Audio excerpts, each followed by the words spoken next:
Baik, assalamualaikum warahmatullahi wabarakatuh, mahasiswa sekalian yang saya hormati. Maka pertemuan kedua pada hari ini yaitu saya akan membahas tentang metode penelitian kuantitatif.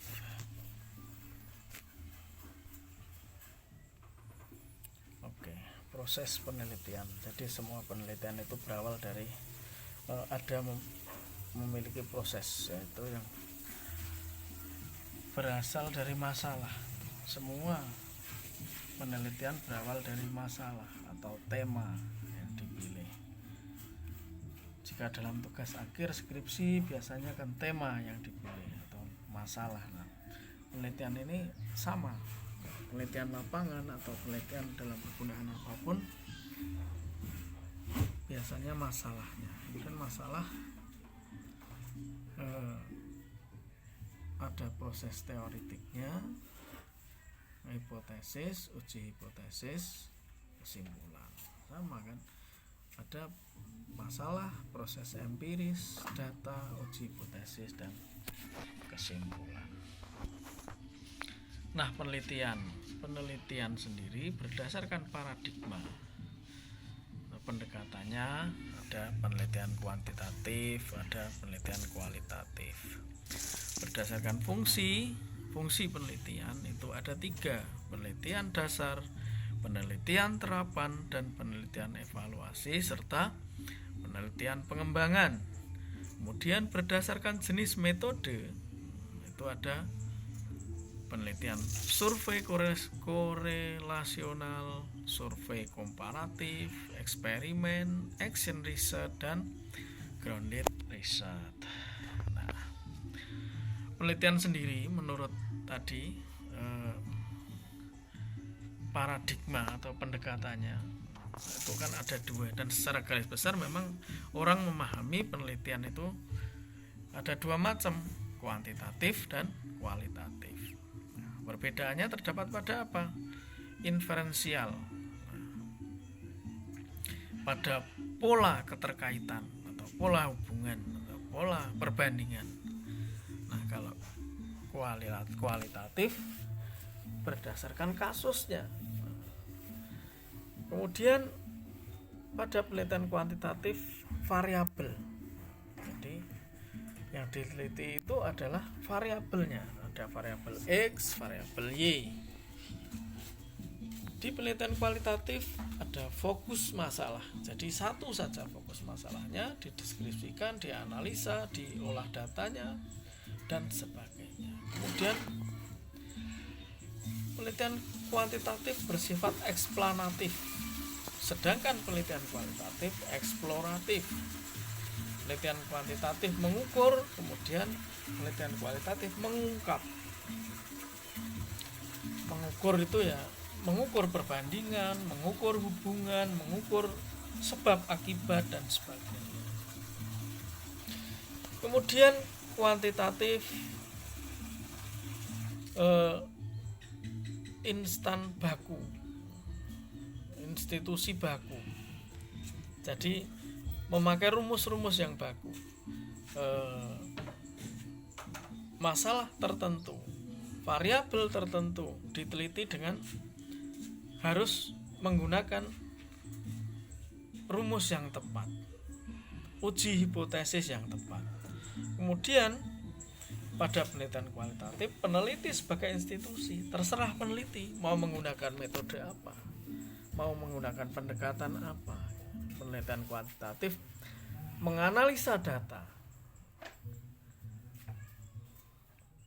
Kemudian pada penelitian kualitatif pengumpulan data, pengolahan data. Kuantitatif temanya umum, maka di kualitatif temanya khas. Pada penelitian kuantitatif percaya hasil. Jadi apapun hasilnya, itu penelitian kuantitatif maka sudah menjadi landasan. Di penelitian kualitatif asumsinya adalah tidak percaya, makanya mengumpulkan data sebanyak-banyaknya, dan peneliti sebagai instrumen dari penelitian itu sendiri. Nah, ciri penelitian kuantitatif selalu bicara data, sampel yang digeneralisasi pada populasi. Penelitian kuantitatif harus ada sampel yang diambil dari populasi terjangkau, memiliki populasi target yang menjadi wilayah generalisasi. Perhatian utama pada variabel adalah ada pada unit analisa sebagai pusat penelitian. Penelitian kualitatif berfokus pada masalah yang menjadi pusat perhatian, bukan pada unit analisis. Jadi kuantitatif itu selalu menggunakan data, entah itu penelitian sampel, penelitian populasi, semua berbicara tentang data. Ciri-ciri penelitian kuantitatif bersifat inferensial, jadi populasi dan sampel selalu ada objek yang diteliti, dan objeknya itu biasanya ada manusia sebagai objek atau institusi sebagai objek, dan menggunakan data kuantitatif yang diperoleh melalui pengukuran. Datanya apa yang diperoleh melalui pengukuran? Dari mana? Ya dari pengumpulan data. Nanti pada pertemuan berikutnya akan saya bahas tentang pengumpulan data. Nanti ada satu bab tersendiri dan mempunyai proses yang baku. Jadi misalkan judulnya penelitian itu hubungan, maka rumusnya juga ada sendiri. Perbandingan, maka juga menggunakan rumus tersendiri. Fokus pada variabel, jadi setiap variabel menjadi fokus, bukan pada masalahnya tapi variabel, kemudian hasil hubungan dari variabel X dan Y, maka itu menjadi hasilnya.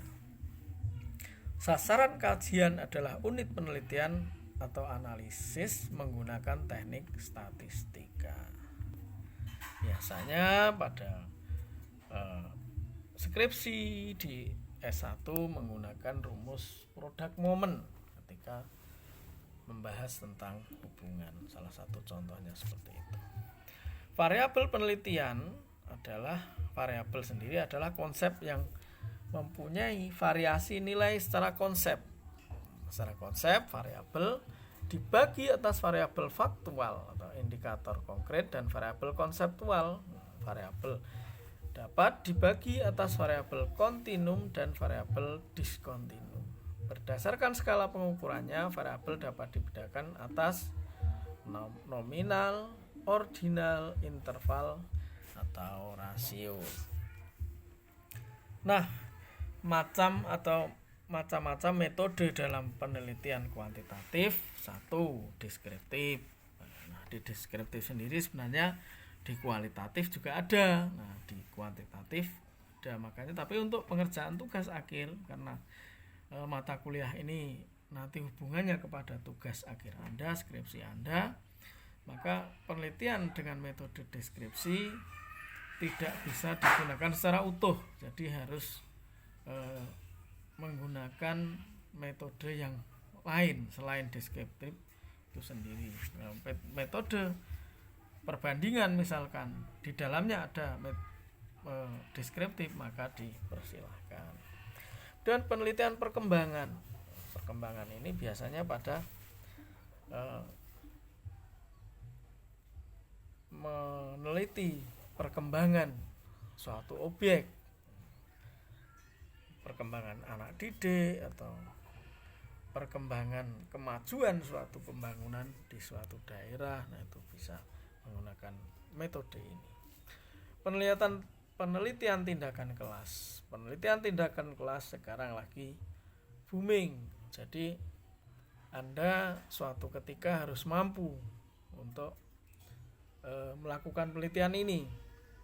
Juga penelitian tindakan kelas mestinya Anda boleh nanti menggunakan penelitian ini ketika mau menyelesaikan tugas akhir. Namun syaratnya adalah ketika Anda sudah menjadi guru di suatu sekolah. Karena apa? PTK hanya bisa dilakukan oleh guru. Kuncinya itu. Jadi sebelum Anda menjadi guru, maka ya Anda tidak bisa, atau Anda kerjasama dengan guru di suatu sekolahan, Anda baru bisa mengadakan penelitian ini. Kemudian perbandingan korelasional, eksperimental semu, dan eksperimental penuh. Nah, variabel faktual atau indikator konkret contohnya adalah tinggi badan. Variabel konseptual dibagi menjadi dua, performa maksimum diukur dengan tes dan performa tipikal diukur dengan skala, misalnya sikap, konsep diri, dan sebagainya. Nah, keterkaitan antar variabel pada penelitian kuantitatif itu tidak bebas. Jadi ketika menghubungkan variabel X dan variabel Y, maka tidak dilepas begitu saja. Contohnya adalah begini. Jadi ketika Anda meneliti di suatu tempat, dalam mengambil satu variabel itu harus memperhatikan variabel yang lain. Jadi kan tidak mungkin misalkan pengaruh, karena kuantitatif ya, pengaruh tinggi badan terhadap prestasi belajar misalkan, pengaruh warna kulit terhadap prestasi belajar, ya itu tidak mungkin. Variabel tinggi badan, warna kulit tidak bisa berpengaruh kepada prestasi. Jadi variabelnya tidak bebas. Kemudian variabel bebas, variabel terkontrol. Variabel kontrol itu variabel yang mempengaruhi biasanya. Variabel intervening atau variabel perantara. Variabel moderator, pemisah atau pengendali. Selanjutnya, penelitian kuantitatif komparatif, perbandingan. Jenisnya adalah eksperimen. Kemudian penelitian kuantitatif asosiatif biasanya korelasional atau hubungan atau asosiasi kausal, sebab akibat. Saya lanjutkan. Karakteristik penelitian. Kalau diperbandingkan, maka metode kuantitatif spesifik, jelas, rinci, ditentukan sejak awal, menjadi pegangan setiap langkah. Jadi tema yang dipilih, kemudian variabel-variabelnya, unsur-unsur variabel, indikator-indikator variabel itu sudah jelas sejak awal. Nah, kalau metode kualitatif biasanya umum, fleksibel, dan berkembang muncul dalam penelitian. Jadi dalam perjalanan penelitian muncul nanti sesuatu masalah atau perkembangan dari suatu masalah, maka itu menjadi catatan yang harus dikembangkan. Kemudian tujuannya adalah menunjukkan hubungan antar variabel. Seperti tadi, hubungan itu sendiri, bisa perbandingan, bisa pengaruh dan sebagainya. Yang penting yang menunjukkan hubungan antara X dan Y. Kemudian menguji teori. Jadi misalkan teorinya, anak yang rajin belajar biasanya pintar. Teorinya itu ya, biasanya anak yang rajin belajar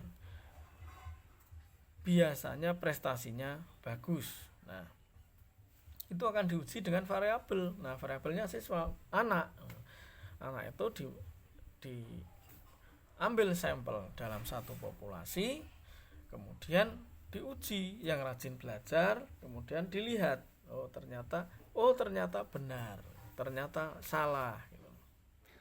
Kemudian mempunyai generalisasi yang mempunyai nilai prediktif. Jadi kesimpulannya sudah diduga di dalam hipotesis. Kemudian dalam penelitian kualitatif tujuannya adalah menemukan pola hubungan yang interaktif.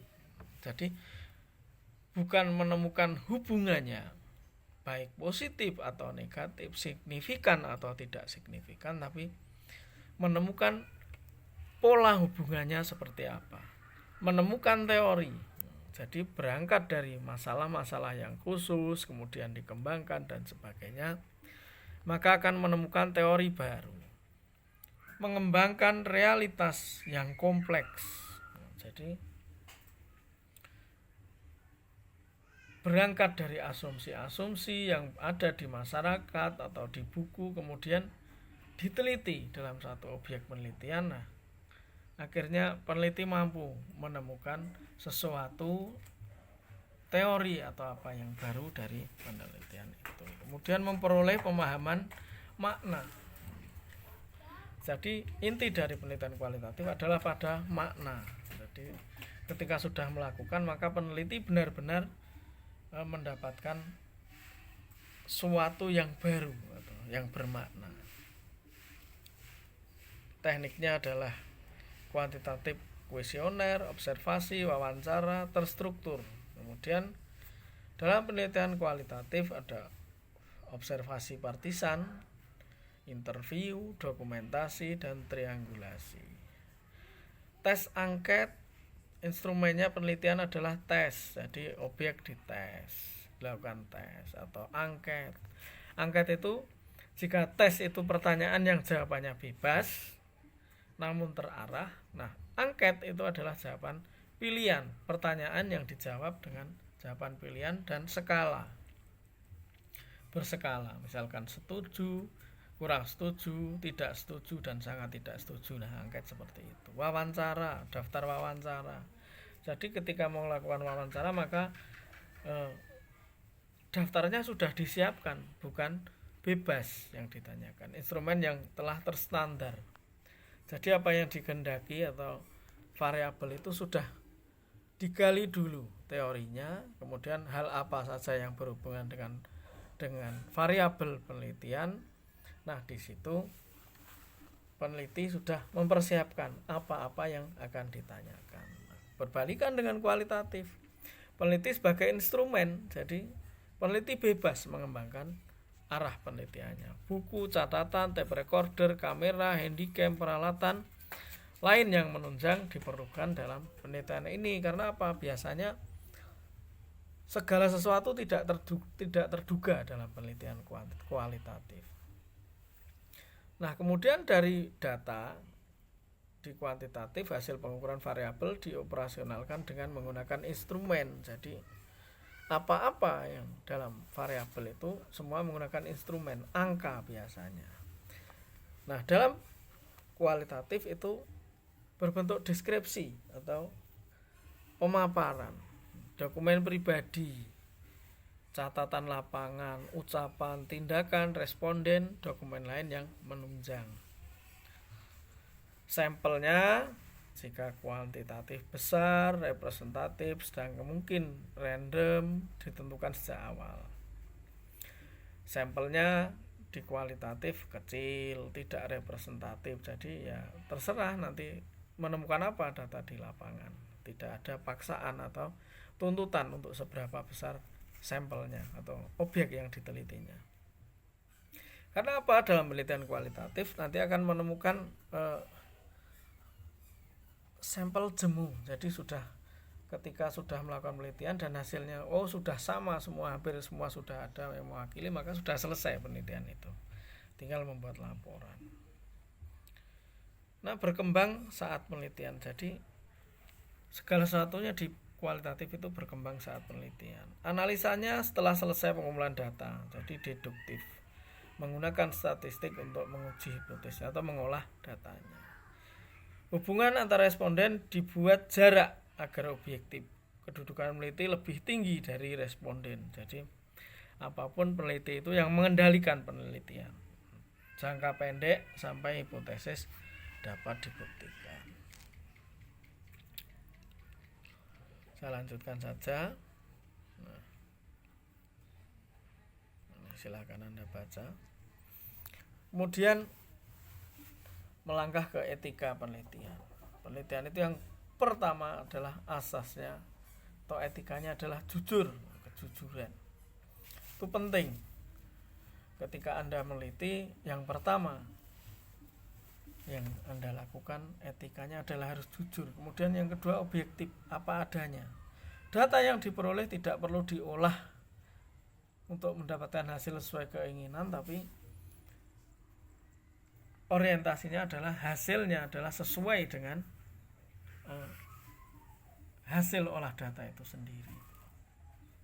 Kemudian integrasi, ketelitian, keterbukaan, penghargaan terhadap asas kekayaan intelektual. Jadi menghargai karya orang lain atau karya-karya intelektual orang lain. Dengan apa? Ketika Anda memasukkan pendapat orang lain, maka Anda melakukan sitasi atau pengutipan. Penghargaan terhadap kerahasiaan. Jadi Anda menghargai, kita juga harus menghargai baik itu responden atau sumber data, itu harus tetap dihargai. Kemudian dalam penelitian kuantitatif itu kan ada hubungan dengan pengaruh, berkorelasi. Jadi berhubungan, berkorelasi itu belum tentu berpengaruh. Untuk bisa mengatakan bahwa variabel bebas berpengaruh terhadap variabel terikat, maka harus ada variabel lain yang dikontrol. Jadi hal-hal lain yang dikontrol atau dicatat sehingga tahu bahwa ini memang benar-benar berpengaruh atau hanya memang kebetulan berpengaruh. Kemudian dilanjutkan populasi dan sampel. Populasi adalah unit keseluruhan. Populasi dapat dibagi dua menjadi populasi target dan populasi terjangkau. Populasi terjangkau adalah unit atau keseluruhan unit yang benar-benar mendapat kesempatan untuk dipilih sebagai sampel. Kemudian target adalah populasi yang menjadi daerah, generalisasi hasil penelitian atau daerah yang mampu dijangkau untuk mewakili keseluruhan dari populasi. Mengapa sampling?